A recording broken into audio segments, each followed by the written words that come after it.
Okay, so workout 1, we're gonna start with 4 rounds through of a sled push and also thigh glute hold bridges. So a sled push down and back is 1 rep. So we're gonna do 4 times through, 10 sled pushes, plus 15 medium challenging inner thigh glute hold bridges. So every other round, you're gonna add 1 sled push. So for example, we'll start with 1 sled push and 15 inner thigh glute hold bridges. So round number 2, you do 2 sled pushes plus 15 medium challenging inner thigh glute bridges, and you'll work your way all the way up until you do 6 sled pushes. So after that circuit, we're gonna go through another circuit, also 4 times through, 300 meters on the rower. Make sure that you have that lower band in between your arms to stabilize your shoulders, and also 10 banded burpees, 1 band on your ankle and 1 band around your wrists. The reason why we're doing this is because it's joint friendly, and bands help ascending resistance, so that helps your end range stabilization, which enhances your power production, and also improves movement coordination, which therefore is a complete body movement. So once you're done doing that 4 times through, we're gonna go to our next circuit, which is gonna be a 30-second sprint on the treadmill, bike, or you can power walk, followed immediately by 8 grounded presses with a medium challenging med ball. Lastly, of this workout, we'll do another 4 times through. The circuit is 8 TRX squat to bicep curl to Y raise. So it's a combination movement trying to hit a bunch of upper body muscle groups, followed immediately by 8 challenging kettlebell swings, firing up your glutes and your hamstrings. All right, so day 2, the workout is 8 minutes straight of running, walking, or biking. And this pace is gonna be 2 minutes slower than your desired mile pace. And I want you to record how far you get. In between your next 8-minute straight run, walk, or bike, I want you to do 2 rounds of 400-meter row, Bulgarian squat by 10 reps, 10 reverse flies, 10 banded V-ups. After you've done that 2 times, we're gonna go through that 8-minute straight run, walk, or bike, but this time it's gonna be 1 minute slower than your desired mile pace, and the goal is to beat the prior 8-minute round that you just did. So the reason why we're doing that Bulgarian weighted squat is because I really want you to focus on building significant single leg strength and stability, because that's mainly what running is a single leg exercise. And with that reverse fly, we really want to work on our posture by pulling our body back and opening up our chest, and that banded V-up is really going to increase your core strength. Day 3, it's all going to be single arm and single leg work. Again, when we work single arms and single leg, it's building that significant single body strength and stability, so that one arm or one leg isn't more dominant than the other, which could cause imbalances and therefore injuries. So what we're gonna do is I want you to do 1 time through your right side only. We'll do 10 single leg deadlifts, 10 single arm snatches, followed by 10 step ups and 10 low rows. Again, that is your right side only. Then you're gonna do that same thing, but your left side only. And you need to do it with proper range of motion and technique. And they're very sport specific. So even if they're not as challenging, they're much needed. Once you've done 1 time through on each side, you're gonna repeat it 1 more time. The last circuit, you're gonna do 3 times through.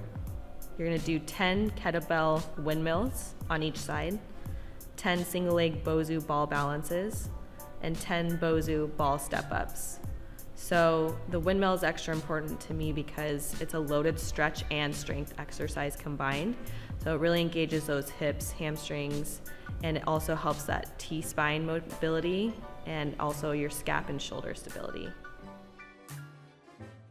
Okay, day 4, you're gonna do 3 times through, 10 Bozu single leg glute bridge hops, 12 lateral side lunge with socks on hardwood floor, 10 front lunge with socks on the floor.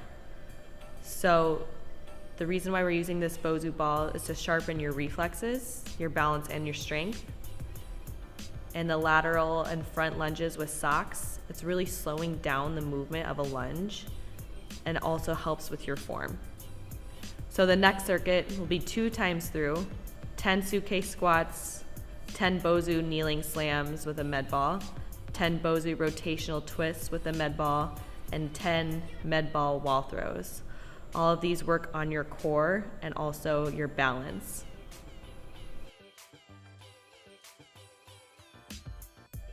Okay, day 5, we're gonna do 3 times through, 10 steps forward and backward with a band, crab pivot walk, 10 banded single leg deadlifts, 12 banded glute bridge to chest press, 60 bicycle sit-ups.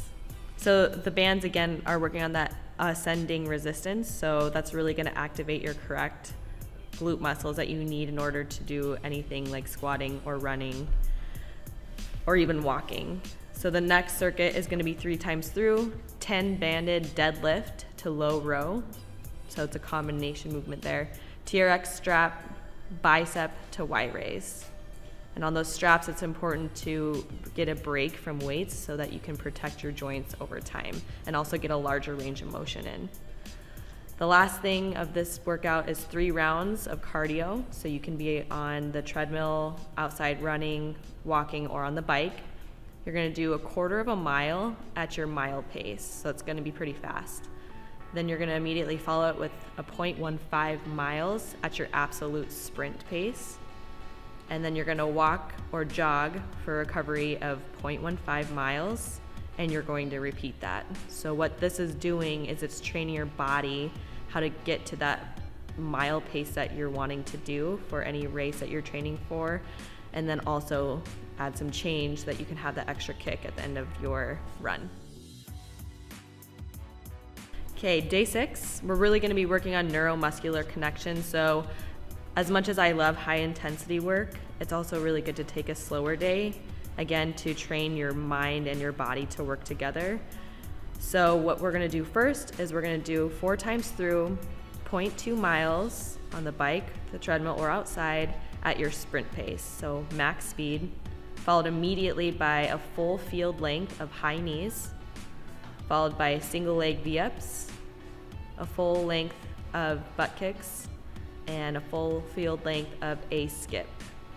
So the reason why we're running and then doing all those drills is to improve your running efficiency and speed without actually running in between.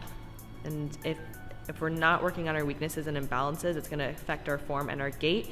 So once we do all those drills and get back on the treadmill to do that running work, it's gonna be even better. Once you're done doing those 4 rounds, you're gonna move immediately into a 3-round, 1 minute of fast beat, 1 minute of fast beat to burpee, 30 seconds of calf raise balance hold, and 1 minute Superman to stand. So this is training your body under fatigue and also working on your fast twitch muscle fibers. So take 30 seconds rest in between each round. Then lastly, we're gonna go through another 3-round through, working our TRX straps of 12 TRX chest presses, flipping to our backside, doing 12 TRX I to Y raises. Keep in mind that an I to a Y is 1 rep. Then we have 12 side squat to front squats.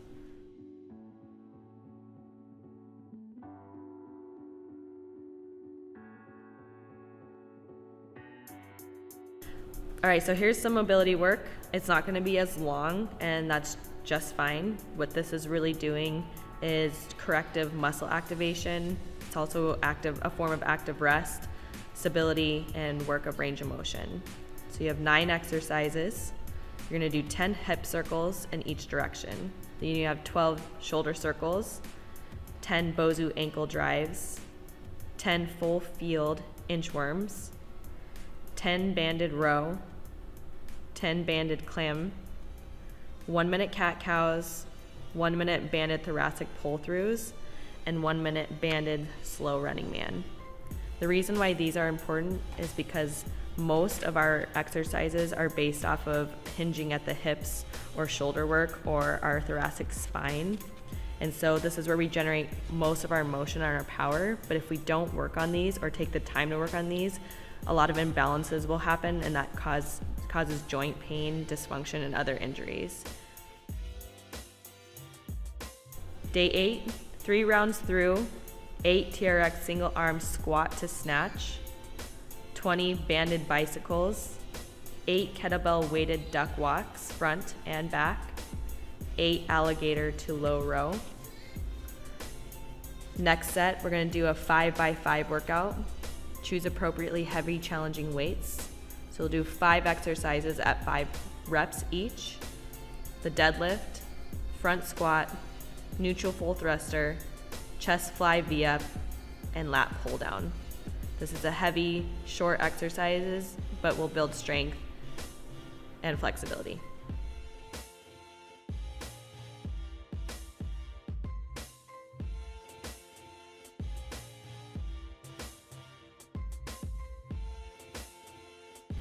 Day 9, 3 rounds through, 30 seconds of high knees, followed immediately by a full length sled push, 30 seconds of butt kicks, followed immediately by full length sled pull, 30 seconds of bird dog, followed immediately by 30 seconds of the Bozu bicycle.